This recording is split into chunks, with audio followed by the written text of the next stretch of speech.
বাংলাদেশ এবং জাপান দুটি দেশ আরও ঘনিষ্ঠভাবে কাজ করার মাধ্যমে আমরা বাংলাদেশের উন্নয়নকে আরও কীভাবে বেশি নিশ্চিত করতে পারি, এগুলাই ছিল আমাদের আলোচনার মূল বিষয়বস্তু।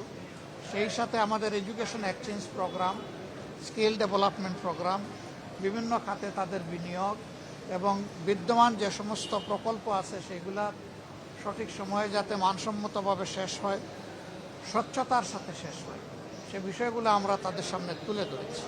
আপনারা জানেন যে জাপান একটি স্বচ্ছ দেশ, তাদের সবগুলা ডিলই স্বচ্ছ থাকে। তারপরেও আমাদের দেশে অনেক প্রবলেম আছে আমরা জানি। আমরা তাদেরকে এই বিষয়গুলো নজরে নেওয়ার অনুরোধ করেছি, যাতে তাদের অংশীদারিত্বের প্রত্যেকটি টাকাই গুনে গুনে কাজে লাগে, তার কোনো অপব্যবহার না হয়, অপচয় না হয়, দুর্নীতি না হয়, এখান থেকে লুটপাট না হয়।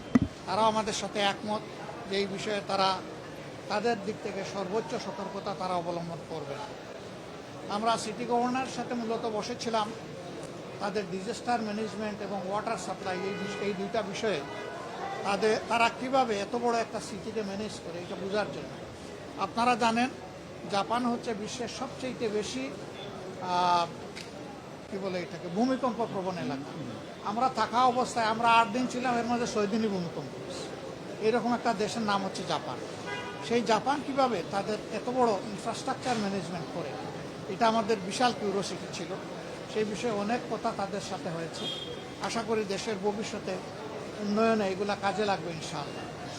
এরপরে জাইকার সাথেও মিটিং হয়েছে, তাদের আরও সামনে অনেকগুলো বড় প্রকল্পের চিন্তা আছে। আমরা তাদেরকে বলেছি যে শুধুমাত্র আরবান ডেভেলপমেন্ট নয়, শহরে অবকাঠামো নয়, বরঞ্চ গ্রামীণ অবকাঠামো উন্নয়নেও তারা যেন ভূমিকা রাখতে পারে, যাতে আমাদের দেশে একটা সমান্তরাল ইউনিফর্ম একটা ডেভেলপমেন্টের পরিবেশ সৃষ্টি হয়। এরপরে আমরা অন্যতম একটা বড় দাতা সংস্থা, এটা বিশ্বের 3য় বৃহত্তম দাতা সংস্থা, যারা বাংলাদেশে 2টা অঙ্গনে কাজ করে। একটা লেপ্রোসি নির্মূলে কাজ করে, আরেকটা তারা আমাদের রোহিঙ্গাদের মধ্যে কাজ করে।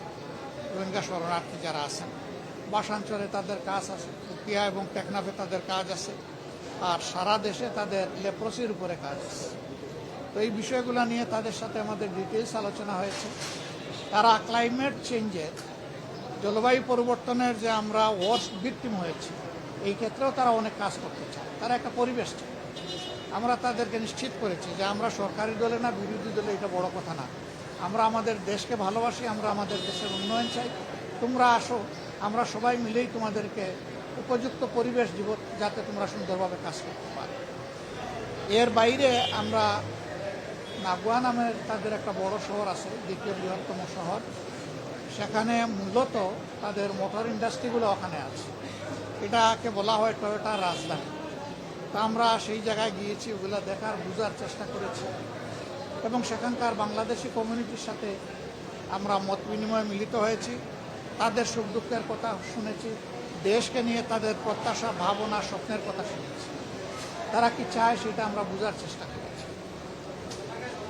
এরপরে আমরা গিয়েছি ইতিহাসের এক করুণ সাক্ষী হিরোশিমা দেখতে।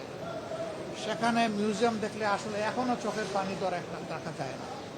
বিষয়টা এতই মর্মান্তিক ছিল।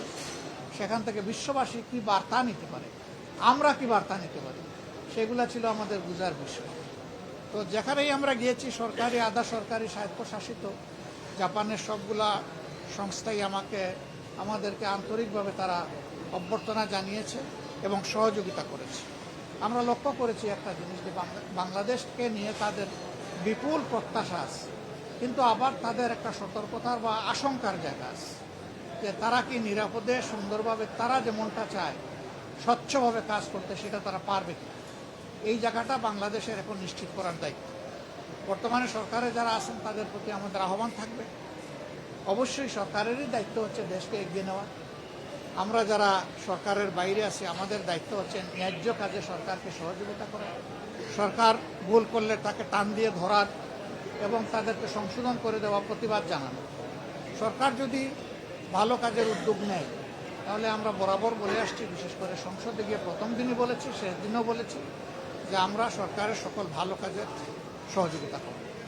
কিন্তু দেশের কোনো ক্ষতি যদি হয়, আমরা নীরবে বসে থাকবো না। অবশ্যই আমরা আওয়াজ তুলব, প্রতিবাদ করব, প্রয়োজনে আমরা প্রতিরোধ গড়ে তুলব। এটি হবে একটা দায়িত্বশীল বিরোধী দল হিসেবে আমাদের। তা আমরা একটা জিনিস লক্ষ্য করেছি যে জাপান বাংলাদেশকে নিয়ে অনেক চিন্তা করে। তারা একটা কথা বলেছে যে বর্তমান সংসদটা অতীতের গতানুগতিক সংসদের একটু ব্যতিক্রম আমাদের কাছে মনে হচ্ছে। তোমরা যেমন একদিকে প্রতিবাদ করছো, আরেকদিকে তোমরা সহযোগিতাও করছো। এইভাবে যদি তোমরা তোমাদের দেশকে ভালোবাসো, তাহলে আমরাও তোমাদের প্রতি ভালোবাসা বাড়িয়ে দেব। এটা কিন্তু তাদের একটা অত্যন্ত মজবুত বার্তা এই দেশ এবং জনগণের জন্য।